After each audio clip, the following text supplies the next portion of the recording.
Hello everyone, स्वागत है आप सभी का एक बार फिर से लर्निंग बैच यूट्यूब चैनल पर। और आई होप आपने जो सैलरी की जो सीरीज़ थी 1 2 3 4 आई थिंक मेरे ख्याल से 18 वीडियो इसके ऊपर बन चुकी हैं। आपने सारी देख ली होंगी। और आज मेरे ख्याल से 19 पार्ट है, मुझे याद नहीं आ रहा कौन सा पार्ट है, लेकिन 19 नंबर का ये वीडियो है। और जिसमें आज हम क्या करेंगे, पहले तो ब्लूप्रिंट के बारे में डिस्कस करेंगे। ब्लूप्रिंट क्या होता है हमारा, जिसमें मैं आपको पूरा सीक्वेंस जो भी हमने salary income from salary cover किया उसका किस सीक्वेंस में हमने क्या टॉपिक पहले लिया और किस तरीके से, एक तरीके से हम क्विक रिवीजन लेने वाले हैं ब्लूप्रिंट के अंदर। उसी बीच में आपको उसके बाद कुछ एरर्स, एक दो वीडियोस के अंदर कई बच्चों ने नीचे कमेंट्स करके दिया है कि थोड़ा कैलकुलेशन मिस्टेक हुआ है, तो मैं जल्दी से, ज़्यादा नहीं 5 मिनट के अंदर वो जो भी एरर्स होंगे उनको मैं बता दूंगा कि कहाँ कहाँ किस वीडियो के अंदर किस जगह पर आपको थोड़ा सा एरर जो मुझसे हो गई हैं गलतियाँ वो मैं आपको बता दूंगा। ठीक है, ज़्यादा नहीं, 3 जगह गलतियाँ मुझे अभी तक जितना याद है, तो तीनों गलतियों को मैं आप पे बता दूंगा कि वीडियो को देखते वक्त अगर आपने देखी हो तो उस चीज़ को कैसे आप ठीक कर लें। उसके बाद जो हमारे पेंडिंग टॉपिक्स हैं, ज़्यादा नहीं, मेरे हिसाब से 2 ही पेंडिंग टॉपिक्स हैं जो मुझे और करवाने हैं, तो आज के वीडियो में हम 2 पेंडिंग टॉपिक और कर लेंगे।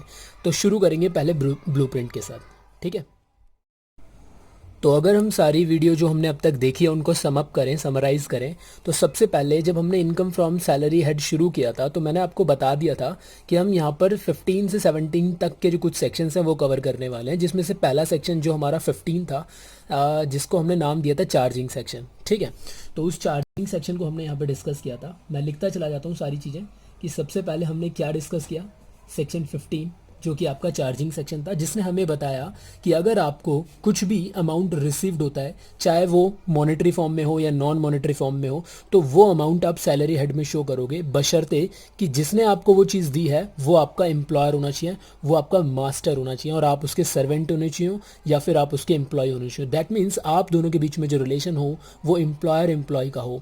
एज ए एम्प्लॉय आप उससे कुछ भी रिसीव्ड करते हैं, that will be taxable under head salary. इतना सा पोर्शन, इतना सा पार्ट जो है हमें सेक्शन 15 ने समझाया था। देन उसके बाद हमने क्या देखा, तो उसके बाद हमने एक फॉर्मेट देखा। फॉर्मेट के अंदर हमने देखा कि सैलरी जो हमें मालिक से मिलती है, दैट एक तो हो गया रिसीव्ड, कितना रिसीव्ड हुआ, लेकिन किस अमाउंट पे हमें टैक्स देना है वो निकालने के लिए हमने साइड में फॉर्मेट बनाया था, जिसमें हमने देखा था कि क्या क्या चीज़, किस किस चीज़ को किस किस तरीके से शो करना है सैलरी इन हेड के अंदर, वो चीज़ हमने देखी। तो हमने देखा हमें मालिक से मिलता है बेसिक सैलरी, काफ़ी सारे अलाउंसेस, काफ़ी सारे perquisites, extra benefits, retirement benefits, और उनके मिलने के बाद आपको टोटल को ग्रॉस सैलरी कह रहे थे आप, और सब फिर 3 डिडक्शन आपको मिल रही थी 16 1 A 2 3 करके, फिर आप कहीं ना कहीं कैलकुलेट कर पा रहे थे इनकम फ्रॉम सैलरी, वो सैलरी जिस पर आपको टैक्स देना है। ठीक, वो नहीं जो आपको रिसीव्ड हुआ। देखो, रिसीव्ड अमाउंट अलग, मैं फिर बता दूं, इनकम एक अलग चीज़ है, रिसीव्ड अमाउंट एक अलग चीज़ है। तो आपको जो मिलता है मालिक से वो अमाउंट तो रिसीव्ड अमाउंट हो गया, उसमें ही कुछ एडजस्टमेंट करनी है और फिर आपको कैलकुलेट करनी है इनकम फ्रॉम सैलरी। वो हमारा टारगेट था। हमने फॉर्मेट को देखा, फॉर्मेट के अंदर हमने एक एक चीज़ को डिस्कस किया। सबसे पहले फॉर्मेट के अंदर से हमने डिस्कस किया बेसिक सैलरी को। बेसिक सैलरी के लिए ऊपर वीडियो बनाई थी, आई थिंक 3 नंबर की वीडियो होगी, मेरे को याद नहीं है ठीक से। तो बेसिक सैलरी को हमने कवर किया कि अगर बेसिक सैलरी कैसे कैलकुलेट की जाती है किसी भी प्रीवियस ईयर की। और जब मैं बात कर रहा हूँ प्रीवियस ईयर की, दैट मीन्स हम जो प्रीवियस ईयर हमने जो ज़्यादातर क्वेश्चन किए वो थे 18-19 के, यानी 18-19 में किसी पर्सन ने कुछ कमाया है तो वो अपना टैक्स जो कैलकुलेट करेगा, वो कौन जिस साल में वो कैलकुलेट करेगा वो वाला साल असेसमेंट ईयर कहलाता है, और हमारा असेसमेंट ईयर कौन सा है, 1920। ठीक है, तो मैं बता दूं कि आपके सिलेबस में जो है वो 1920 वाला ही असेसमेंट ईयर है। और अगर आप इस वीडियो को बाद में देख रहे हैं, मान लीजिए आप 2021 वाले असेसमेंट ईयर में आपसे टाइम मतलब बाद में इस वीडियो को देख रहे हैं, तो भी हेल्पफुल होगा, ऐसा कुछ नहीं है। कुछ चीज़ें हैं जो अमेंड्स होती हैं, जो चीज़ें बदल जाती हैं, उसके लिए फिर मैं देखूंगा आगे, फिर वीडियो नहीं बनाऊंगा। मान आज की मैं डेट बता दूं आपकी, आज की डेट क्या है, छोड़ो डेट छोड़ो यार, कोरोना वायरस चल रहा है, दैट्स इट। ठीक है, कोरोना वायरस चल रहा है मार्केट के अंदर, सारी चीज़ें लॉकडाउन है, मैं आज की वीडियो बना रहा हूँ। तो आज के बाद मान लो 1 साल बाद या 2 साल बाद कोई स्टूडेंट इस वीडियो को देखेगा तो वो अपने थोड़ा उस हिसाब से देख ले कि भाई मेरा असेसमेंट ईयर कौन सा है। क्लियर है। उसके बाद बेसिक सैलरी के बाद सेक्शन 15 हो गया, फॉर्मेट हो गया। बेसिक सैलरी के बाद हमने अलाउंसेस किए। अलाउंसेस के अंदर हमने क्या देखा था, 4 तरीके के अलाउंसेस देखे थे। Type number 1, type number 2, type number 3, type number 4। Type number 1 के अंदर DTC हुआ, वो 4 कोड हमने देखे थे जिनकी टैक्स ट्रीटमेंट आपको याद होनी चाहिए। जो भी उनमें से अगर कुछ मिलता है तो एग्जम्पशन कितना होता है, जितना आपने वो उसमें से खर्च कर लिया होगा, क्योंकि वो चारों जो हमारे 6 के 6 अलाउंसेस थे, DTC हुआ, उनमें से जो भी अलाउंस जो मिल रहा था वो ऑफिशियल पर्पज़ के लिए मिल रहा था। और ऑफिस पर्पज़ के लिए अगर आपको कोई चीज़ मिली है तो आपको ऑफिस के लिए खर्च करनी है, और अगर आप उसमें से बचा लेते हैं तो इसका मतलब आपको कहीं ना कहीं फ़ायदा हो रहा है। तो आपको पूरा खर्च करना होता है। अगर आप बचा रहे हैं तो फिर आपको टैक्स भरना पड़ेगा बचाए हुए अमाउंट पे। दूसरा टाइप 2 में था आपके पर्सनल पर्पज़ के लिए दिए जाने वाले अलाउंसेस, इनमें लिमिट बेसिस पे जो है एग्जम्पशन मिलती थी। तीसरा था फुल्ली टैक्सेबल वाले अलाउंसेस, अगर ये मिल रहे हैं तो इसमें कोई माफ़ी नहीं थी, कोई एग्जम्पशन नहीं थी, ये फुल्ली टैक्स हो जा रहे थे। चौथे कुछ स्पेशल लोगों को दिए जाने वाले अलाउंसेस होते हैं जो पूरी तरीके से एग्जेम्प्ट होते हैं, बिना मतलब टैक्स फ्री होते हैं। ठीक, इसके अलावा हमने साइड में HRA सीखा था, हाउस रेंट अलाउंस। एक तरीके का अलग से हमने अलाउंस को क्रिएट करा, इन चारों को में से हटाकर मैंने अलग से सिखाया था। हाउस रेंट अलाउंस अगर आपको मिल रहा है तो उसकी क्या टैक्स ट्रीटमेंट थी वो हमने एक अलग से वीडियो में देख लिया था। उसके बाद हमने एक एंटरटेनमेंट अलाउंस भी देखा था, तो एंटरटेनमेंट अलाउंस की क्या टैक्स ट्रीटमेंट थी वो हमने देखा था। एंटरटेनमेंट अलाउंस में क्या था कि आपको जो भी एंटरटेनमेंट अलाउंस मिल रहा है, क्योंकि ये ऑफिस पर्पज़ के लिए होता है, तो पहले वो ऊपर टैक्सेबल हो जाएगा एंड देन 16(2) के अंदर आपको डिडक्शन मिल जाएगी। कहीं ना कहीं एंटरटेनमेंट अलाउंस के साथ हमने डिडक्शन सीखी थी 16(2) की। तो इसके बाद मैंने आपको 3 डिडक्शन सिखा दी थी, और डिडक्शन में आपकी कौन कौन सी डिडक्शन थी अंडर सेक्शन 16(1)(a)। देखो मैंने यहाँ पे रोमन आई और फिर स्मॉल a लिखा हुआ और एक ही ब्रैकेट के अंदर लिखा हुआ है, तो आप सेक्शन के साथ वैसे ही बिहेव करें जैसे वो है। 16(1) थी आपकी 40,000 की डिडक्शन थी, जो कि स्टैंडर्ड डिडक्शन या फिर स्टैचुरी डिडक्शन आप बोल सकते हैं। 16(2) एंटरटेनमेंट अलाउंस वाली डिडक्शन थी, एंड 16(3) प्रोफेशनल टैक्स वाली डिडक्शन थी। तो तीनों डिडक्शन को मैंने अलग अलग वीडियोस में डिस्कस कर दिया था। एंड देन उसके बाद हमारी जो जर्नी थी वो परक्यूजिट्स वाली शुरू हुई। हमें अगर परक्यूजिट्स मिलते हैं मालिक से, कुछ फैसिलिटीज़ मिलती हैं, कुछ बेनिफिट्स मिलते हैं, तो उनकी वैल्यूएशन कैसे करनी है हमने वो जाना था। अब सवाल उठता है कितने तरीके के परक्यूजिट्स देखे, और कई सारे एक आधा परक्यूजिट्स हमारा पेंडिंग भी था, तो मैं वो भी बताता चलूँगा। पेंडिंग हम बाद में करेंगे फिलहाल, लेकिन मैं लिखवा सारी चीज़ें दूंगा। यहाँ तक क्लियर है? आगे बढ़ते हैं। डिस्क्रिप्शन में मैं सारी जो भी मैंने सैलरी के ऊपर वीडियोस बनाई थी डे 1 से लेकर, वो सारी नीचे आपको डिस्क्रिप्शन में लिंक कर दूंगा। और जिसका इनकम टैक्स का सिलेबस पूरा हो चुका है, अच्छी चीज़ है, जिसका इनकम टैक्स का पूरा सिलेबस हो चुका है तो वो www.learningbatch.com हमारी वेबसाइट जो है उस पर जाके एक क्विज़ दे सकता है, तो जिसमें 75 क्वेश्चंस हमने रखे हुए हैं। 75 क्वेश्चंस देने के बाद आप वहाँ पर रिजल्ट देख सकते हैं कि आपने कितने क्वेश्चंस ठीक अटेम्प्ट करें। मल्टीपल चॉइस क्वेश्चन है, ऑप्शन वाले जो होते हैं, कोई क्वेश्चन आएगा उसके 4 ऑप्शंस होंगे, पूरे इनकम टैक्स के सिलेबस पर बेस्ड होगा, तो आप चाहें तो उसे भी सॉल्व कर सकते हैं। और अगर अभी सिलेबस कंप्लीट नहीं हुआ है तो फिर उसे बाद में सॉल्व करना, लिंक मैं नीचे डिस्क्रिप्शन में दे दूंगा उसका भी। तो परक्यूजिट्स में सबसे पहला जो परक्यूजिट था, मैं शॉर्ट लिखूंगा, ज़्यादा नहीं लिखूंगा। Rent free unfurnished accommodation. अगर आपको कोई अकोमोडेशन घर मिल रहा है और वो अनफर्निश्ड है, उसमें कोई फर्नीचर वगैरह नहीं है, तो उसकी वैल्यूएशन करना हमने सीखा था। अगर आपको रेंट फ्री फर्निश्ड अकोमोडेशन मिला है तो वैल्यूएशन कैसे करनी है हमने वो वीडियो में देख लिया था। उसके अलावा और कौन से परक्यूजिट से, गिफ्ट अगर आपको मिल रहा है तो वहाँ पे हमने देखा था अगर गिफ्ट कैश में है या मॉनेटरी फॉर्म में है, ऐसी चीज़ में जो कन्वर्ट हो जाए मनी में, तो वहाँ पे फुली टैक्सेबल था। एंड देन काइंड में मिल रहा था 5,000 रुपये तक की माफ़ी थी। इसके अलावा लंच फैसिलिटी 50 रुपये पर थाली माफ़ था, याद आना चाहिए आपको सारी चीज़ें। लंच फैसिलिटी के बाद आपका और क्या था, याद दिलवाओ। और आपका क्या था वो, शेयर्स अगर अंडर ई शॉप वगैरह के, शेयर अंडर ई शॉप फैसिलिटी के अंदर, एम्प्लॉय स्टॉक ऑप्शन प्लान के अंदर अगर आपको सस्ते दामों पे जो मार्केट प्राइस है उससे कम रेट पर अगर आपको कंपनी के शेयर मिल जाते हैं जिस कंपनी में आप काम कर रहे हैं, तो वहाँ पर आपको फिर फ़ायदा हो रहा है, तो उसकी वैल्यूएशन करना सीखा था। और आपको लोन फैसिलिटी अगर मिलती है इंटरेस्ट फ्री, है ना, लोन अगर आपको लोन की फैसिलिटी मिल रही है और इंटरेस्ट फ्री या फिर कम रेट पर, कंसेशनल रेट पर, तो फिर वहाँ पे आप वैल्यूएशन कर रहे थे एसबीआई के रेट से, याद होगा आपको। एंड देन इसके अलावा आपने क्रेडिट कार्ड की फैसिलिटी अगर आपको कंपनी दे रही है, या फिर क्रेडिट कार्ड के अलावा क्लब फैसिलिटी कंपनी आपको दे रही है, ऐसी ये सब चीज़ें हमने पढ़ी थी वहाँ पे। और इसके अलावा कंपनी आपको यूज़ करने के लिए दे रही है मूवेबल एसेट, तो मूवेबल एसेट अगर आप कंपनी का यूज़ करने के लिए लेकर आते हो तो वहाँ पे क्या करना है वो हमने देखा था। इसके अलावा ट्रांसफ़र करती है, ये पॉइंट हमारा रहता है वैसे, transfer of movable asset, company ने अपना कोई मूवेबल एसेट जो है आपको सेल कर दिया, तो आपको सेल कर दिया, सस्ते दामों पे सेल कर दिया, तो उसकी वैल्यूएशन कैसे आएगी, वो हमें उसकी वैल्यूएशन जो है पेंडिंग था, तो उसकी वैल्यूएशन करना सीखना है।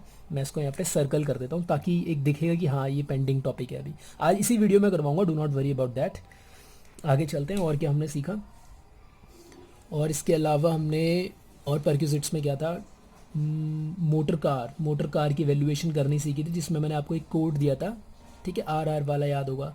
एंड देन डोमेस्टिक सर्वेंट अगर आपको कंपनी दे रही है, तो डोमेस्टिक सर्वेंट में कौन कौन होते हैं, स्वीपर हो गया, गार्डनर हो गया, ठीक है ना, घर में सर्वेंट हो गया जो खाना वाना बनाएगा, तो डोमेस्टिक सर्वेंट ऐसे, मेड हो गया, डन, मेड हो गई सॉरी, एंड हो गया भी हो सकता है, domestic servant, motor car.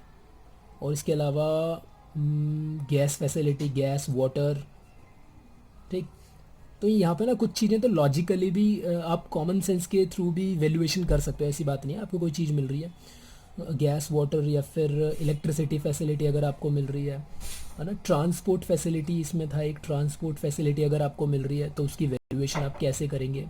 And then education facility के लिए मैंने आपको बताया था, वहाँ पे उसकी वैल्यूएशन आप कैसे करेंगे, education facility. And education facility के अलावा और क्या देखा था, हेल्प मी, हमने वहाँ पे और क्या देखा था, मेडिकल फैसिलिटी, यानी मेडिकल के वो 5 पॉइंट, मेडिकल फैसिलिटी लिख देता हूँ। वैसे इसके अलावा हमने वहाँ पे 5 पॉइंट्स मेडिकल फैसिलिटी के बारे में देखे थे, वो आपको ध्यान में आने चाहिए, ठीक है। ठीक। और इसके अलावा हमने और याद आ रहा है कोई आपको, आई थिंक इतने ही थे मेरे ख्याल से। तो ये सारे परक्यूजिट्स जितने भी थे वो सारे इंपॉर्टेंट परक्यूजिट्स में से थे। इसके अलावा अगर आपको कोई और लगता है जो छूट गया तो उसको आप डिस्कस में कमेंट्स करके मुझे बता देना। और इसके अलावा जो हमारा जो अगला टॉपिक था वो था आपका रिटायरमेंट बेनिफिट्स। और रिटायरमेंट बेनिफिट्स 4 हमने डिसाइड किए थे करने के लिए, चारों हमने कर लिए थे। पहला रिटायरमेंट बेनिफिट्स था आपका ग्रेचुटी। ग्रेचुटी में हमने सीख लिया था कि कैसे टैक्स ट्रीटमेंट की जाती है। इसके अलावा ग्रेचुटी के बाद हमने देखा था प्रोविडेंट फंड, 4 तरीके के पीएफ के बारे में हमने ट्रीटमेंट करना सीखा था। किटकैट की वहाँ पे हमने एक टेबल बनाई थी। इसके अलावा हमने एक पेंशन का टॉपिक किया था और फिर हमने लीव सैलरी को अंजाम दिया था। लीव सैलरी करने के बाद हमारे चारों जो रिटायरमेंट बेनिफिट्स थे वो कवर हो गए थे। एक्स्ट्रा बेनिफिट्स हमने अलग से नहीं किए थे। एक्स्ट्रा बेनिफिट्स में आपका बोनस था और कमीशन था, वो फुली टैक्सेबल हो जाते हैं, उनको वैसे ही ध्यान रखेंगे आप। अब आगे इसमें एक लीव ट्रेवल कंसेशन है, leave travel concession, leave travel concession या फिर लीव ट्रेवल कंसेशन या अलाउंस भी बोल सकते हो आप। अलाउंस भी लिख ही देता हूँ मैं इसको, ठीक है। तो इसको आज हम सीखेंगे, ये हमारा पेंडिंग टॉपिक है। तो यहाँ पे मैं इसको फिर सर्कल कर देता हूँ, दैट्स इट। तो एक ऊपर ये ट्रांसफ़र ऑफ मूवेबल एसेट आपका पेंडिंग है, नीचे ट्रैवलिंग ये जो लीव ट्रेवल कंसेशन ये आपका पेंडिंग है।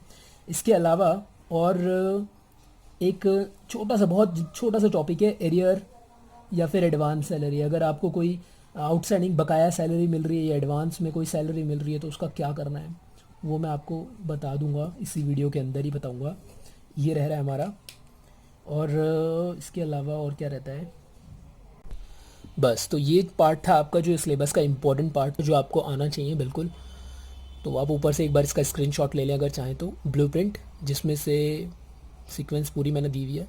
यह परक्यूजिट्स है, एक पार्ट उसमें करना रह रहा है हमारा, और नीचे रिटायरमेंट बेनिफिट्स चारों मैंने करवा दिए हैं, 2 नीचे टॉपिक और रह रहे हैं हमारे, ठीक। अब इसके बाद मैंने आपको जो कहा था कि मैं आपको कैसे कैसे आगे ले जाऊंगा इस वीडियो में, ब्लूप्रिंट की बात कर रहे थे तो ब्लूप्रिंट हमने कर लिया कवर। उसके बाद हम एरर्स जो मैंने गलतियां करी है वो मैं आपको बताने वाला हूँ। सबसे पहले उस सब के लिए मैं आपसे मांगूंगा सॉरी सॉरी सॉरी, ठीक है। Multiply dot dot dot dot dot, कई बार सॉरी, क्योंकि गलती करी है भाई हमने, ठीक। चलिए आगे बढ़ते हैं।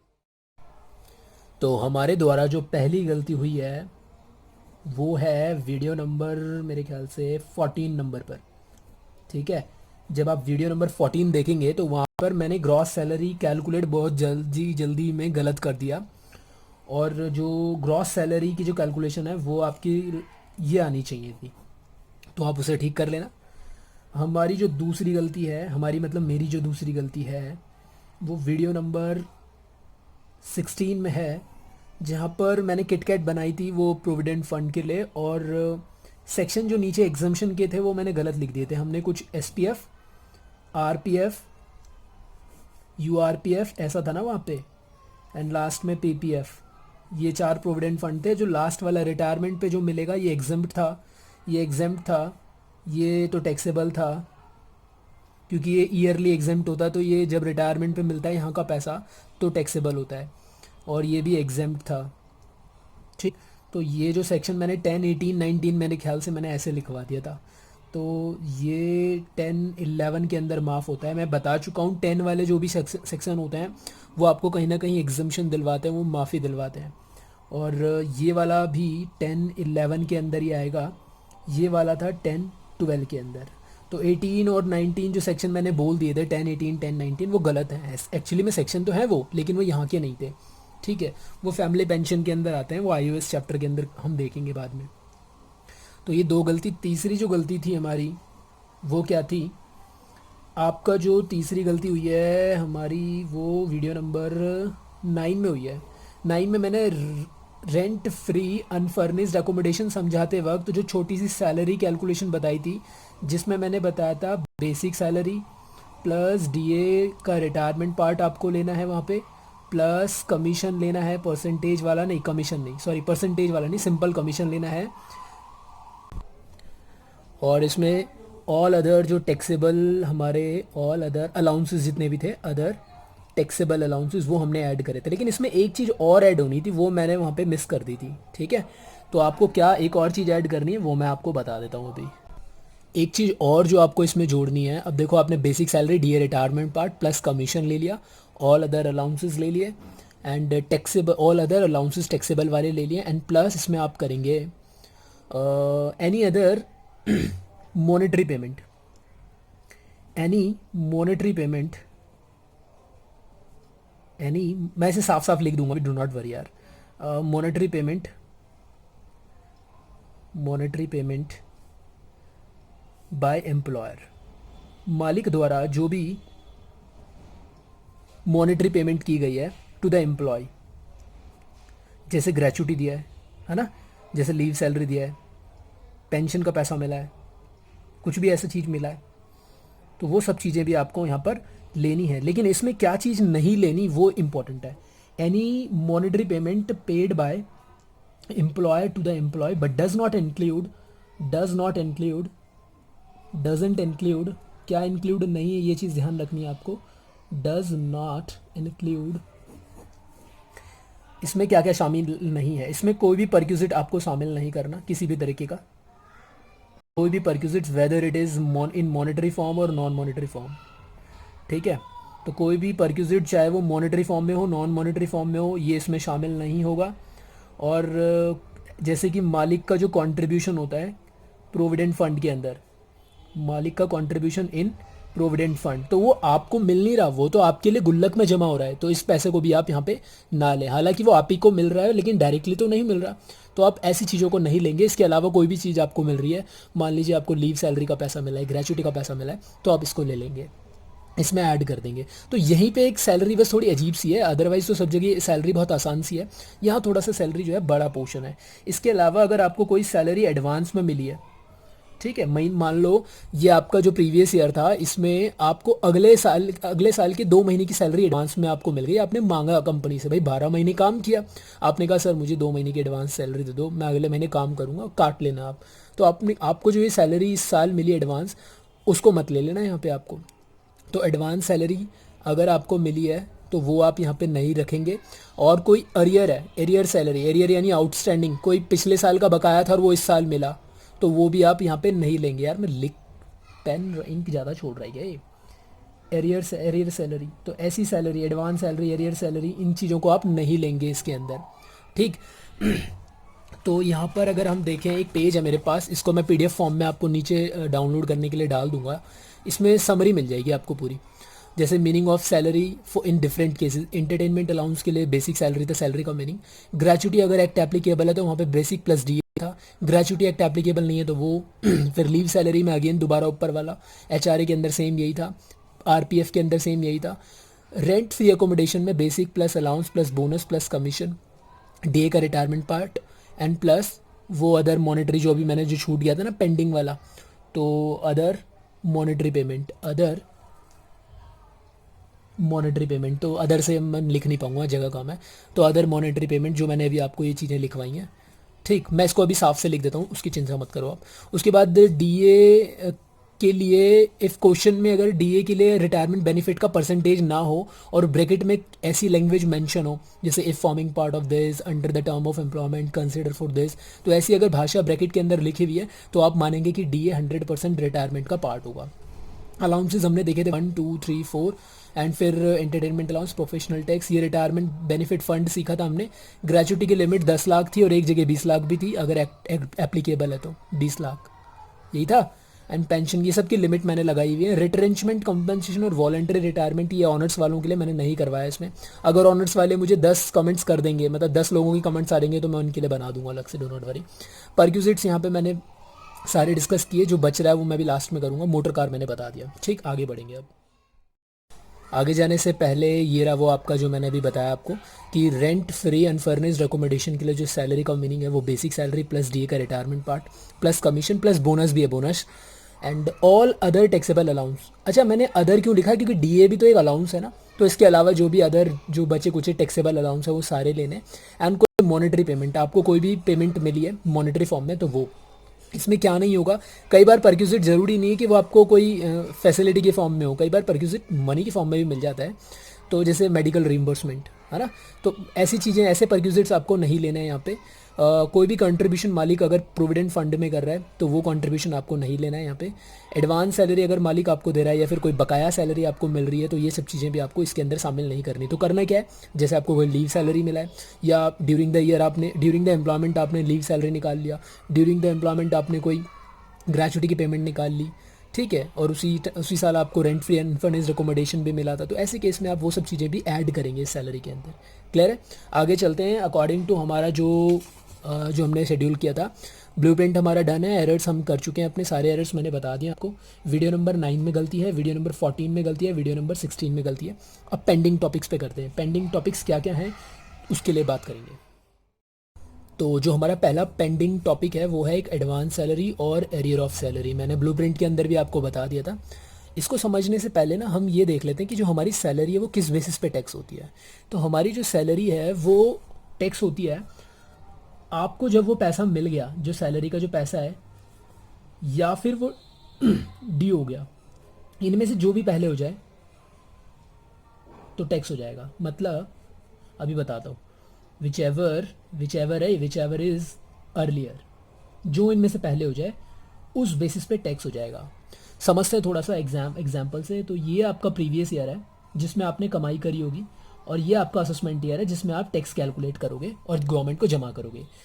इसकी कमाई, इस साल की कमाई पर अगले साल टैक्स भरोगे। ये तो बात समझ में आती है ना भाई, इस साल की कमाई पर इस साल टैक्स भरोगे, इस साल की कमाई पर इस साल टैक्स भरोगे। लेकिन हमें इस साल की कमाई से लेना देना नहीं है, हम तो अपने प्रीवियस ईयर को लेना देना है, इससे लेना देना है। हमारा प्रीवियस ईयर 18-19 है अभी आज की डेट पर हमारे सिलेबस के अकॉर्डिंग, और हमारा असेसमेंट ईयर है 19-20 जिस साल हम अपना टैक्स जमा करेंगे।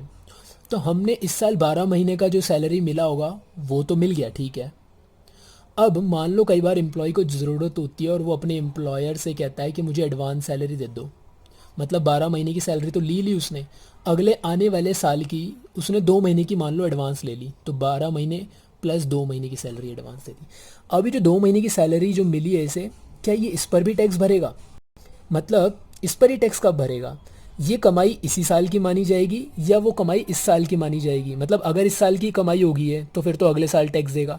तो कहता है कि आपको रिसीव्ड या फिर ड्यू, दोनों में से जो पहले हो जाए उस बेसिस पे आपको टैक्स भर देना है। तो अब ये जो 2 महीने की जो सैलरी थी ये भी ड्यू तो हुई नहीं थी, आपको रिसीव्ड पहले हो गई, तो कोई बात नहीं, चाहे रिसीव्ड पहले हो जाए चाहे ड्यू पहले हो जाए, आपको टैक्स भरना उस साल जिस साल ये रिसीव्ड हो गई या जिस साल ये ड्यू हो गई। मान लो इस साल ये रिसीव्ड हो गई लेकिन ड्यू नहीं हुई है, मैं बोल रहा हूँ रिसीव्ड हो गई लेकिन ड्यू नहीं हुई है, तो कोई बात नहीं, जो पहले हुआ है उसके बेसिस पे टैक्स दे दो। और किसी साल ये रिसीव्ड नहीं होती, ड्यू हो जाती, तो उस साल फिर आप दोबारा ड्यू बेसिस पे टैक्स दे देते। अभी समझोगे आप, डो नॉट वरी। अभी मैंने एग्जांपल लिया एडवांस सैलरी का, तो इस साल आपको एडवांस में मिला कुछ जो आगे होता ड्यू, अभी ड्यू नहीं हुआ था लेकिन मिल गया है, तो आप मिल गया के बेसिस पे आपको टैक्स देना पड़ जाएगा। तो जब आप इस साल फॉर्मेट ओपन करेंगे तो आपको जो एडवांस मिला है, आपको बेसिक मिला है, सब मिला, इसी बीच आपको जो एडवांस सैलरी मिली है वो फुली टैक्सेबल हो जाएगी। पहली बात क्लियर। दूसरी बात, अरियर सैलरी। अरियर सैलरी का मतलब आउटस्टैंडिंग भी होता है। इसका कोई केस बनाए जरा, देखें जरा एक बार। मान लो ये आपका प्रीवियस ईयर है और इससे पहले भी एक साल है, ये अपना वाला प्रीवियस ईयर है जिसकी कमाई कैलकुलेट कर रहे हैं। ठीक, प्रीवियस ईयर तो सभी होते हैं, हमारा कौन सा प्रीवियस ईयर है जिसकी हम कमाई कैलकुलेट करेंगे, वो 18-19 है। ठीक, इस साल आपको 12 महीने की सैलरी तो मिली 12 महीने की सैलरी। अब हुआ क्या, सुनना मेरी बात। इस साल जो सैलरी थी वो लास्ट के 2 महीने की सैलरी मिली नहीं थी। वो जो पैसा है आपको अपने इस वाले साल में मिला, मतलब इस साल आपको ऐसे फिर से अगेन 14 मंथ्स की सैलरी मिली है। अब मेरी बात समझना, इस साल आपको सैलरी जो है 2 महीने कम मिली है, 2 महीने की सैलरी कम मिली है, तो टैक्स तो जाना ही था उस पर। ऑब्वियस सी बात है, इसका टैक्स तो इसी साल पे करना था, मतलब इस साल की इनकम मानी जाती भाई, चाहे रिसीव्ड हो जाए चाहे ड्यू रह जाए, आपको दोनों बेसिस पर जो पहले हो रहा है उस पर टैक्स देना है। अब यहाँ पे आपकी सैलरी ड्यू हो गई है तो आपको ड्यू बेसिस पे ही टैक्स देना है। मान लो, सुनो, एक मिनट और दो मुझे। ये पूरा प्रीवियस ईयर है आपका, आपने पूरे साल काम किया, लेकिन मालिक कह रहा है प्लीज़ रुक जाओ, इस साल मेरे से एक भी महीने मत मांगो, सैलरी मत मांगो। ठीक है, आपने पूरे 12 महीने काम किया, आपको सैलरी नहीं मिली, अभी कंपनी में कुछ गड़बड़ चल रही है, सैलरी नहीं मिली है, लेकिन इनकम टैक्स क्या कहता है, भैया हमें लेना देना नहीं है, हमें तो टैक्स चाहिए। किस बेसिस पे, रिसीव्ड और due which ever is earlier. I hope अब समझ में आया होगा। आपको एक भी पैसा नहीं मिला लेकिन आपने ड्यू तो हो गया ना आपके ऊपर सैलरी, आपकी जो सैलरी ड्यू हो गई है, रिसीव्ड नहीं हुई है, ड्यू हो गई है, तो चाहे पहले ड्यू हो जाए चाहे पहले रिसीव्ड हो जाए, जो भी पहले हो जाए उसके बेसिस पे आपको टैक्स देना है। तो आप यहाँ पे असेसमेंट ईयर में फिर भी टैक्स भरेंगे, किस बेसिस पे, रिसीव्ड बेसिस पे ना, इस बार किस बेसिस पे, ड्यू बेसिस पे। तो यहाँ पर आपको जो ये सैलरी 2 महीने की नहीं मिली थी, हालांकि इन्होंने इसका टैक्स इस साल जमा कर देना था, अगर आपने इनका टैक्स अभी तक जमा नहीं करा है तो फिर आप इनका टैक्स कब जमा करोगे, अपने प्रीवियस वाले असेसमेंट ईयर, अपने प्रीवियस ईयर के असेसमेंट ईयर में। कुल मिला के मैं क्या कहना चाह रहा हूँ, देखो एडवांस सैलरी का तो कॉन्सेप्ट सीधा सीधा समझ में आ गया। एरियर ऑफ सैलरी का मतलब क्या है कि ये रिसीट बेसिस पे टैक्स होगा, रिसीट बेसिस पर टैक्स होगा, अगर ये ड्यू बेसिस पे टैक्स नहीं हो पाया तो। क्योंकि हालांकि ये ड्यू बेसिस पे टैक्स होना चाहिए था, क्योंकि ये सैलरी ड्यू हो गई थी, आपको रिसीव्ड नहीं हुई थी, तो इसका टैक्स आपको इस साल जमा करना था। अब ये मिला इस साल है, तो इस साल का टैक्स आपको अगले साल नहीं देना, इस साल की इनकम पर आपको अगले साल टैक्स नहीं देना। लेकिन अगर आपने इसे ड्यू बेसिस पे टैक्स नहीं किया तो फिर आप इसे रिसीट बेसिस पे टैक्स करोगे, इतना ध्यान रखना है। ठीक है, इन दोनों में से इंपॉर्टेंट बोलूँ तो ज़्यादातर आपको एडवांस सैलरी देखने को मिलता है, एडवांस सैलरी इंपॉर्टेंट है। एरियर सैलरी अगर ड्यू बेसिस पे टैक्स हो चुकी है तो आप उसे फिर रिसीट बेसिस पे टैक्स मत करना, फिर ये 2 महीने की सैलरी आप इसे इग्नोर मार देंगे, अपने इस हेड के अंदर इस 2 महीने की सैलरी को नहीं दिखाएंगे। अगर इसका टैक्स इस साल जमा हो चुका है तो इस साल जो 2 महीने का एक्स्ट्रा मिला है इस बार इसे फिर नहीं दिखाएंगे, शो ही नहीं करेंगे इसे आप। क्लियर है। और एडवांस का क्या है, इस साल आपको 2 महीने का एडवांस मिला है, अब एडवांस आगे वाले सालों का ही तो मिला होगा, मतलब इस साल की जो कमाई है वो पहले ही मिल गई आपको, तो रिसीट बेसिस पे आप इसे टैक्स दे देंगे। रिसीट बेसिस पर विच एवर इज जो पहले हो रहा है, तो रिसीव्ड पहले हो गया, कमाया नहीं है लेकिन मिल पहले गया, तो आप इस पर टैक्स भर देंगे। ठीक है, आई होप समझ में आया। थोड़ी पेचीदा मामला है, नहीं आएगा तो मुझे कमेंट्स कर देना इसके लिए। मैं अगले वाले पेंडिंग टॉपिक पर जा रहा हूँ। तो अगला जो पेंडिंग टॉपिक है वो है आपका लीव ट्रेवल कंसेशन। अब इसमें क्या है, कई बार कंपनी आपको घूमने जाने के लिए कहती है, जाओ भाई थोड़ा एंजॉय करके आओ अपनी लाइफ को, तो आपको कंपनी की तरफ से ही पैकेज मिलता है घूम के आने के लिए। अब मान लो आप हो और आपके स्पाउस, अगर आप फीमेल हो तो आपके हस्बैंड, और अगर आप मेल हो तो आपकी वाइफ। ठीक है, तो आपका स्पाउस, मैं यहाँ पे मेल लेकर चल लेता हूँ या फीमेल जो भी है, कुछ भी कह सकते हैं आप। ठीक है, तो यहाँ पे कोई पर्सन है, मिस्टर ए ले लेते हैं, जो नौकरी करते हैं, वो, उनकी वाइफ, उनके 2 नन्हे नन्हे बच्चे, ऐसे इन चारों को, और चलो एक इनके फादर एंड मदर भी ले लेते हैं यहाँ पे, मम्मी पापा जी।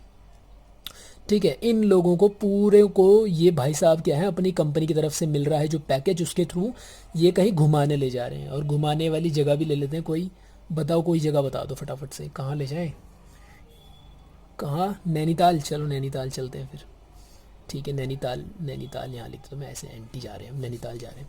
तो कहता है ये लोग कितने हो गए, 1 2 3 4 5 6।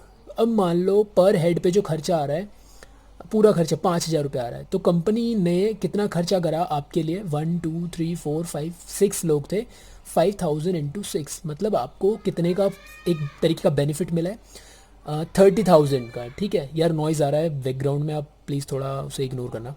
30,000 की जो आपको फैसिलिटी मिली है उसका अब क्या इस पूरे पे टैक्स देना है?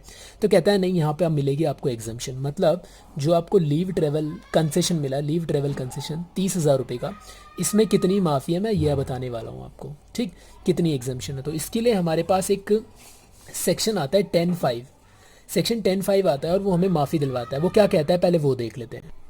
तो अगर आपको कोई ट्रैवल कंसेशन या फिर कोई ट्रैवल असिस्टेंस, कोई सहायता मिल रही है घूमने घामने जाने के लिए at any place in the India with the family, and family में आप किस किस को ले जा सकते हो, मतलब ले जा तो किसी को भी सकते हो, लेकिन एग्जम्पशन कब मिलेगी, किस किस के लिए मिलेगी, स्पाउस, मतलब जो भी खर्चा स्पाउस पे आया वो सारा एग्जम्प्ट है।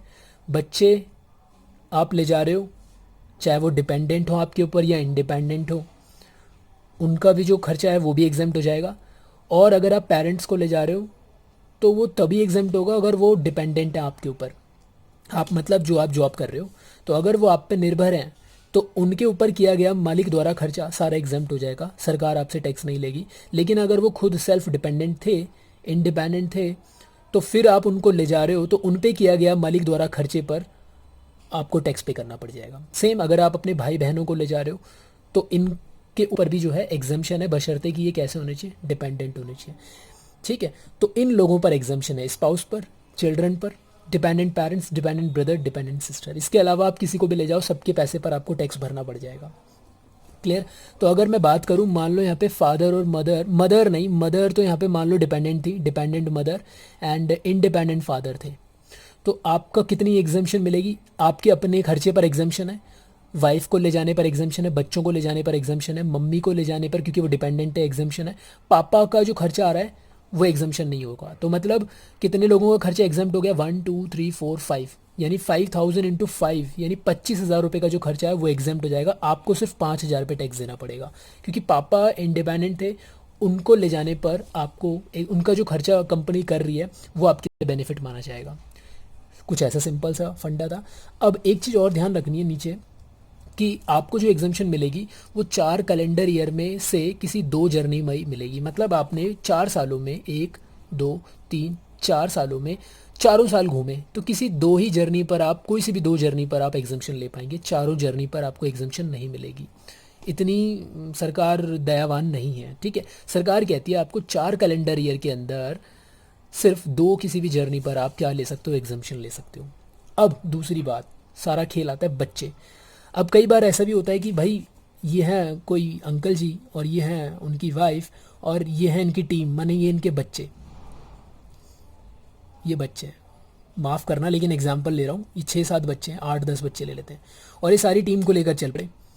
अब मालिक सबके ऊपर 5-5 हज़ार रुपये खर्च कर रहा है, तो सरकार कहती है ऐसे नहीं होगा, हम जो एग्जम्पशन देंगे वो 2 बच्चों की एग्जम्पशन देंगे। ऐसे तो फिर आप कितनी भी बड़ी टीम बना के घूमते फिरोगे, मज़े नहीं करने देंगे हम आपको। ठीक है, तो हम आपको क्या कर रहे हैं, एग्जम्पशन सिर्फ 2 ही बच्चों को तक दे रहे हैं। अब 2 बच्चे भी कैसे हैं, बड़ी गेम है इसके अंदर, थोड़ा ध्यान से समझना, टॉपिक थोड़ा सा कहीं वो ना हो जाए कंफ्यूजिंग, ध्यान से समझना। मैं कुछ एग्जांपल्स आपके सामने ला रहा हूँ, क्या वो बोलता है।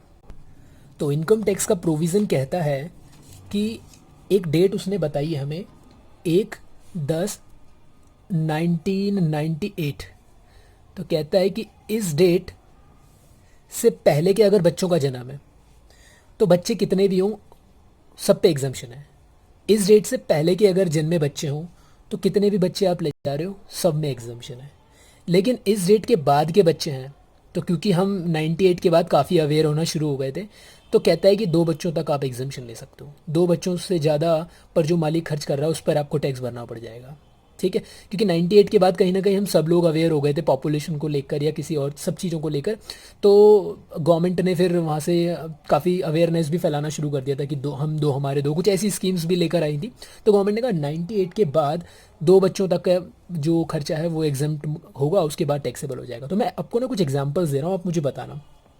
मान लो इनके पहले के ये बच्चे जो 3 बच्चे लेकर गए, ये हस्बैंड और वाइफ तो गए, हस्बैंड एंड वाइफ तो गए, साथ में ये 3 बच्चे गए जिनका जन्म 98 से पहले हो रखा था। तो बताओ कितनी माफ़ी मिलेगी? अपने अमाउंट पे तो एग्जाम है ही, वाइफ का भी अमाउंट पे एग्जामेशन मिल जाएगा, और ये तीनों बच्चों के ऊपर जो मालिक कंपनी खर्च कर रही है इन तीनों पर भी क्या हो जाएगा? एग्जामेशन हो जाएगा। ठीक है, यहाँ पे आपको बच्चों की काउंटिंग नहीं देखनी है। दूसरा एग्जाम्पल मान लेते हैं, बच्चे 3 लेकर गए, आप हस्बैंड गया, वाइफ गया और 3 बच्चे लेकर गया, तो अब क्या होगा? तो कहता है 2 बच्चों की एग्जामेशन मिलेगी, जो आपको मन कर रहा हो किसी भी 2 बच्चों की एग्जामेशन। अब मान लो कि आप पता ये थोड़ा छोटा बच्चा था, इसका खर्चा 1,000 आया, इस पे खर्चा आया 3,000, तो इसका खर्चा आया 4,000। तो मैं एग्जामेशन लेना चाहूँगा इन 2 बच्चों की, क्योंकि ज़्यादा टैक्स बचाना है ना मुझे, तो मैं 1,000 रुपये पे टैक्स देना पसंद कर दूंगा। तो मुझे यहाँ पे इस बच्चे पर, एक बच्चे पर क्या है, टैक्स देना पड़ जाएगा, और 2 बच्चों की मुझे क्या मिल जाएगी? एग्जामेशन मिल जाएगी। इस डेट के बाद के जन्मे बच्चों पर 2 बच्चों तक की एग्जामेशन है आपको। ठीक है, अगर मालिक आपको लीव ट्रेवल का कोई भी खर्चा कर रहा है आपके ऊपर। एक और एग्जाम्पल ले लेते हैं, मान लेते हैं एक ही बच्चा था, एग्जाम्प्ट हो जाएगा। आपका अपने ऊपर जो खर्चा कंपनी ने करा एग्जाम्प्ट है, वाइफ के ऊपर जो खर्चा करा एग्जाम्प्ट है, और जो एक बच्चा है चाहे वो, अच्छा एक बच्चा चाहे इधर भी हो, दूसरा एग्जाम्पल इधर है एक बच्चा, तो भी एग्जाम्प्ट है, इधर हो या इधर हो कोई दिक्कत नहीं है। एक केस ले लेते हैं, आपके दिमाग में भी कोई केस आ रहा हो तो बता देना। एक बच्चा था जो इस डेट के पहले था, और इधर 2 बच्चे थे, तो इसमें तो एग्जामेशन है ही, क्योंकि इस डेट के पहले जितने भी बच्चे हों सब में एग्जामेशन है, और क्योंकि इस डेट के बाद 2 बच्चों तक में एग्जामेशन थी, तो दोनों बच्चों में क्या हो जाएगा? माफ़ हो जाएगा। दोनों बच्चों पे जो भी कंपनी खर्चा कर रही है उस पर आपको टैक्स भरने की ज़रूरत नहीं है। ठीक है, टैक्स फ्री हो जाएगा। एक और एग्जाम्पल ले लेते हैं, मान लीजिए ये कहता है ये ट्विंस बच्चे थे, ट्विंस मतलब एक दिन में पैदा हुए हैं, और फिर उसके बाद एक बच्चा और पैदा हुआ। तो क्योंकि ये ट्विंस हैं और बोला हुआ है कि यहाँ पे 2 बच्चे तक अलाउड है, तो क्योंकि ये ट्विंस है तो इनको 1 यूनिट माना गया है, तो 1 यूनिट, और ये फिर अलग से है। ठीक, एक्चुअली में है क्या, देखो पहले मैं ना इस केस को ऐसा कर देता हूँ, मैं थोड़ा कंफ्यूज हो जाओगे नहीं तो आप लोग। इस बच्चे को ना, पहले एक बच्चा यहाँ पे जन्म हुआ उसका, फिर जुड़वा 2 बच्चे हो गए, जुड़वा मतलब शकल से नहीं, एक दिन में पैदा हो गए। तो ऐसे केस में एक बच्चा ये माना जा रहा है और 1 यूनिट ये मानी जा रही है। देखो यार, जो पहला हो गया वो एक बच्चा हो गया, उसके बाद ये 1 यूनिट है, इस पर आपका कंट्रोल तो नहीं था। ठीक है, वो 2 बच्चे हुए हैं, ये 1 यूनिट मानी जाएगी, यानी तीनों बच्चों के जो खर्चे हैं वो सारे एग्जाम्प्ट हो जाएंगे, उस पर आपको टैक्स भरने की ज़रूरत नहीं है। लेकिन इसका उल्टा हो जाए, ये 2 जुड़वा बच्चे थे और फिर एक हुआ, तो आपको तीनों बच्चों पे एग्जाम्पशन नहीं होगी। ठीक है, क्योंकि ये एक है भाई, एक्चुअली में अगर हम वैसे देखें लॉजिकली, तो आपके घर में 2 बच्चे आ चुके हैं ना, तो फिर ये तो फिर इसका मतलब ये ज़बरदस्ती वाली बात है। तो कंपनी क्या कह रही है, फिर आप इस पे टैक्स भर दो, एग्जाम्पशन मिल जाएगी आपको 2 बच्चों तक पे, और ये एग्जाम्पशन यहाँ पे आप टैक्स भरोगे, यहाँ पर नहीं, क्योंकि यहाँ पर एक बच्चा हुआ उसके बाद तो आपके इसके ऊपर कंट्रोल नहीं था, क्या पता एक ही बच्चा होता, 2 हो गए, अब इकट्ठे में क्या कर सकते हैं। ऐसी सिचुएशन में इन सभी के उस पर क्या हो जाएगा, ये 1 यूनिट मानी जा रही है यहाँ पे। ठीक है, आफ्टर सिंगल चाइल्ड अगर 2 बच्चे ट्विंस हो जाते हैं तो ऐसे केस में वो 1 ही माने जाएंगे, यहाँ पर 1 नहीं माने जा रहे। क्लियर हो रहे हैं? चलिए आगे देखते हैं। मान लीजिए यहाँ पे 2 बच्चे हैं इस डेट से पहले, और यहाँ पे 2 जुड़वा बच्चे हैं, ये 2 टच कर रहा हूँ मैं इनको, 2 जुड़वा बच्चे हैं और ये एक अलग है, तो इनका तो माफ़ है ही भाई। अब फिर से अगेन वही, एक पे आपको टैक्स देना पड़ेगा ये 2 माफ़ हो जाएंगे क्योंकि 2 बच्चों तक माफ़ी है। ठीक है, ये 2 हो गए आपके, फिर आप ये तीसरा, यार समझ रहे हो ना, फीलिंग को थोड़ा सा समझो। एक और केस बना लेते हैं। और क्या केस बन सकता है, मान लो यहाँ पे ये 2 ट्विंस हुए और एक बच्चा अलग से है, और फिर इस डेट के बाद भी इनके बच्चे हुए ट्विंस, एंड फिर एक अकेला और बच्चा हुआ। ये एक ही सीरीज़ है, इनके बच्चे हो गए टोटल 1 2 3 4 5 6, इन सब में तो एग्जाम्पशन मिल जाएगा आपको इधर। अब ये 1 यूनिट नहीं माना जाएगा, क्योंकि देखो यार 2 बच्चों तक माफ़ी है। आपको दिख रहा है कि आपके घर में 2 बच्चे आ गए हैं, तो फिर क्यों, समझ रहे हो ना मेरी बात को? तो जब पता लग गया कि एक्चुअली में 2 बच्चे आ गए तो ये तो ज़बरदस्ती का सौदा था, तो फिर अब आपको इस पर टैक्स भरना पड़ जाएगा, ये 2 माफ़ हो जाएंगे। ठीक। लेकिन इसकी जगह उल्टा होता कि यहाँ पे मान लो, यहाँ पे कुछ भी हो यार, यहाँ तो सभी बच्चों पे माफ़ी मिल जाती है, क्योंकि गवर्नमेंट ने प्लान यहाँ से करना शुरू करा होगा, तो ये सोचकर यहाँ से बोला। अब मान लो यहाँ पे एक बच्चा था और यहाँ पे ट्विंस हुए, ठीक, तो एक था, आपको नहीं पता कि ट्विंस होंगे, तो इनको एक यूनिट माना जाएगा, ये भी एग्जाम्प्ट, ये भी एग्जाम्प्ट। बात समझ रहे हो? तो ये 2 ही बच्चे हैं एक तरीके से सरकार की नज़र में। तो ऐसे करके आपको एग्जाम्पशन मिलेगी। मैं आपको एक क्वेश्चन भी करवाता हूँ जिसको और समझ के आपको अच्छे से समझ आ जाएगा ये टॉपिक। लो जी, एक क्वेश्चन है आपके सामने लीव ट्रेवल कंसेशन के लिए। एक भाई साहब है मिस्टर जिद्दी, वेंट ऑन हॉलीडे, वो हॉलीडे पर गए। कब गए? 21/10/2018, यानी अपने प्रीवियस ईयर में गए। यानी अपने प्रीवियस ईयर का मतलब ये हमारा प्रीवियस ईयर होगा 18-19, 18-19, ये डेट 18-19 में फॉल होती है ना। विद इस वाइफ, अपनी वाइफ को लेकर गए, एंड 4 बच्चे थे इनके। वाई बिकॉज ऑफ जिद्दी थे ये, तो 4 बच्चे थे। एंड इंडिपेंडेंट सिस्टर, एक इनकी बहन है, वो इनके पीछे पड़ी रहती हैं, चलो चलो भैया मैं भी जाऊंगी वगैरह वगैरह, तो वो उनको भी ले चले। अब देखो यार, कंपनी तो सबका खर्चा पे करेगी, कंपनी से मतलब नहीं, हमें इनकम टैक्स की नज़र में देखना है कि किन को ले जाने पर टैक्स देना पड़ेगा, किन को ले जाने के पर टैक्स नहीं है। ठीक। तो 4 बच्चे और बहन थी कौन सी? इंडिपेंडेंट। बच्चों की यहाँ पे एज दे रखी है, एक की एज है 23 साल, 17 साल, और 2 ट्विंस थे 15-15 साल के। They went by flight, flight से गए और इकोनॉमिक क्लास से गए। देखो जाने को वो एक हाई क्लास की, एक एस मतलब कह सकते हैं एक अच्छी क्लास की एरोप्लेन से भी जा सकते थे, जेट एयरवे से जा सकते थे, स्पाइस से जा सकते थे, है ना। लेकिन वो गए इकोनॉमिक क्लास से, यानी जो सस्ती पड़ती है, सबसे ज़्यादा सबसे सस्ती जो पड़ती है। एम्प्लॉयर ने जो खर्चा करा है 15,000 रुपये पर हेड खर्चा करा है। तो मुझे ये बताओ, जो आपको फैसिलिटी मिली है वो कितने रुपए की मिली है? कितने लोग गए हो? एक वाइफ, 2, 4 बच्चे, टोटल हो गए 1, 2 और 4, ये हो गए 6, और एक बहन गई है 7।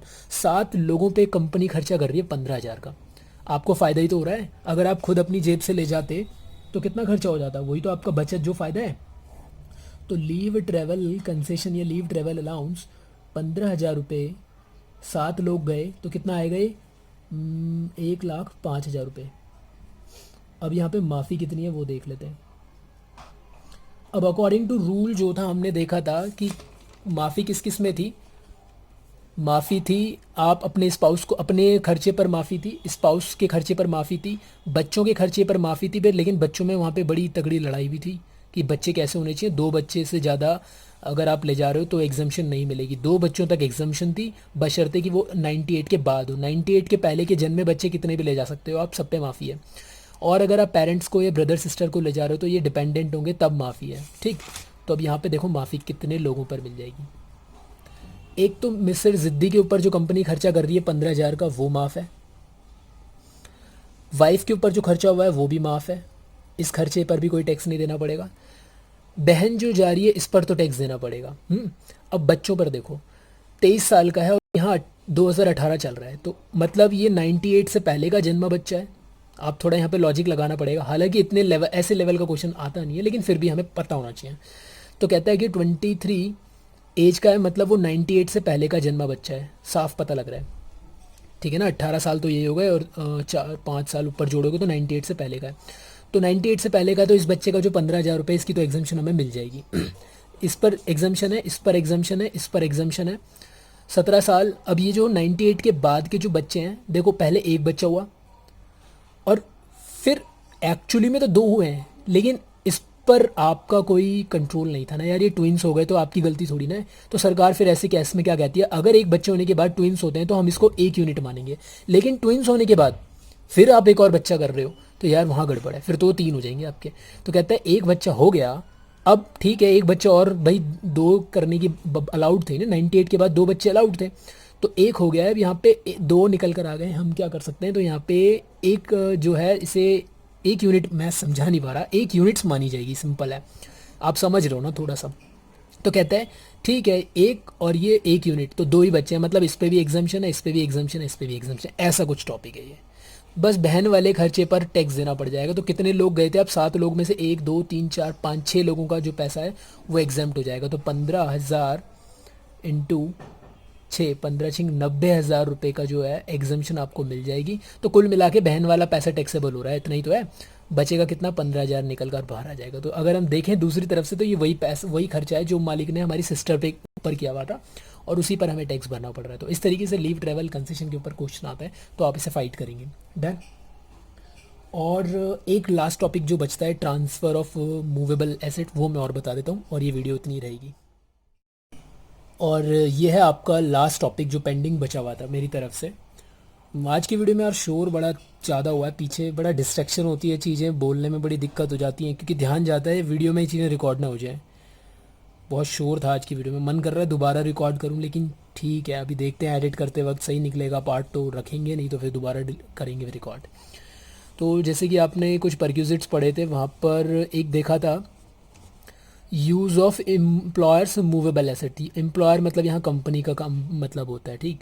तो कंपनी का आप कोई मूवेबल एसेट है यूज़ करने के लिए लेकर आए हो, तो आप कैसे टैक्स दोगे? अगर कंपनी का वो खुद का था एसेट तो 10% पर एनम जो एक्चुअल कॉस्ट का, जो भी जितने में भी कंपनी ने खरीदा था उसका 10% आपके लिए वो उस साल का वैल्यू हो जाएगा, ठीक। और अगर कंपनी ने किराए पे लेकर आपको दिया है तो हायर चार्जेस जो भी कंपनी उस साल के पे कर रही है उस प्रोडक्ट के लिए, वो आपके लिए परक्यूजिट वैल्यू हो जाएगा और आप उस परक्यूजिट वैल्यू में से लेस कर देना अगर आपने कुछ भी अमाउंट पेड करा है।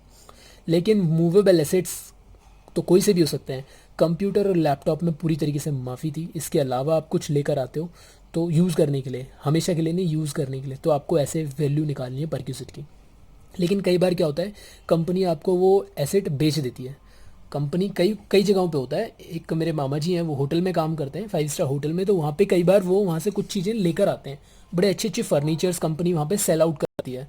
मतलब पहले तो खुद यूज़ कर लेगी और फिर उसके बाद वो अपने ही एम्प्लॉय को क्या करती है, सेल आउट कर देती है, बेच देती है।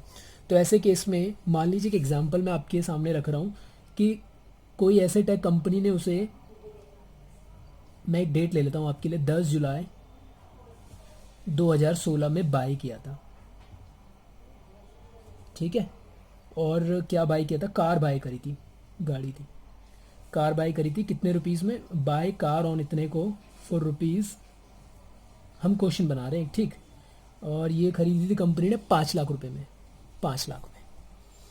और कंपनी ने इसको आपको फिर सेल कर दिया, बेच दिया, सेल कर दिया, ट्रांसफ़र कर दिया, एक ही बात है, टू एम्प्लॉय। एम्प्लॉय यहाँ पे मिस्टर आर, मिस्टर रवि ले लेते हैं, ठीक है। तो कोई रवि जी एम्प्लॉय हैं और उनको बेच दिया। कब बेचा और कितने रुपए में बेचा? तो 1,75,000 रुपीज़ में बेच दिया। और कब बेचा? ऑन एक, या फिर एक काम करते हैं, 18, क्वेश्चन में ये लिखा हुआ है 18/3/2019। अच्छा मुझे ये बताओ ये कौन सा साल है, ये किस साल में आ रहा है? ये आपको पता होना चाहिए, प्रीवियस ईयर में आ रहा है, ये आपका प्रीवियस ईयर में आ रहा है, प्रीवियस ईयर 18-19 में आ रहा है ये। तो 18-19 में जो भी मिलती हैं चीज़ें हैं उसको आप टैक्सेबल करोगे, यही तो हम सीख रहे हैं, क्योंकि हमारा जो असेसमेंट ईयर है वो 19-20 है। तो असेसमेंट ईयर 19-20 में वो सारी चीज़ें टैक्स करनी है जो आपको कब मिली है, 18-19 में। तो कंपनी की तरफ से आपको एक गाड़ी मिली है एज ए एम्प्लॉय जो आपको प्रीवियस ईयर में मिली है और 175 की मिली है। तो मुझे बता सकते हो आपको कितने का फ़ायदा हुआ है?